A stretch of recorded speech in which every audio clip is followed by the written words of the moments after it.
There was a bomb of fear and separation that fell to Earth when she lost her ion and was set to cycle through separation until we, on Earth here, resolved it and unified it again. And it did more than separate the flow between third, fourth, and fifth dimensional frequencies.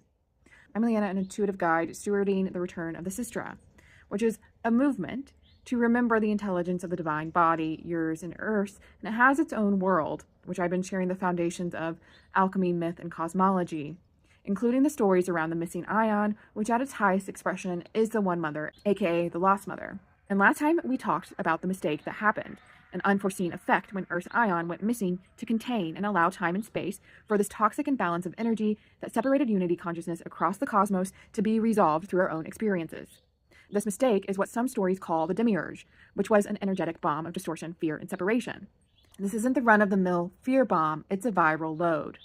This fear intoxicated hearts and minds. This fear led to a downgrade in consciousness because it resulted in a looping into a base survival state that needs, takes, and survives at all cost, which gave way to a mentality that does not see the interconnected nature of all life and will drive through force, control, and separation, mirroring the energy of that viral load. But it didn't end here because it resulted in another effect, where this energy, this mentality, and this behavior spread, and it created more of it.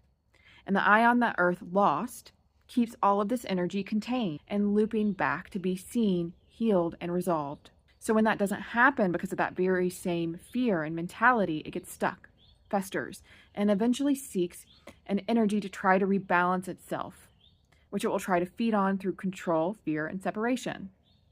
This isn't always the fear that feels scary in our awareness, but the transactional fear, the confines of I must do X to please Y, or I must be this in order to have this, when they aren't soul truths or alignments, but constructs to keep you looping. And that doesn't actually restore this energy. It just keeps it cycling, confused, and fed, forming a web of false light around the Earth's true mother field.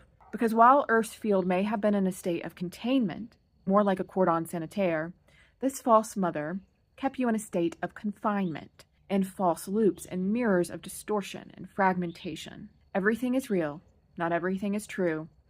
And most fears that keep you confined are false mirrors or loops ready to be released and recohered. You don't need to ignore or escape your fears, but confront them in safety to see the truth of them within and to see their origins. Stay tuned because next we're talking about how this all affects transmigration of Earth incarnation.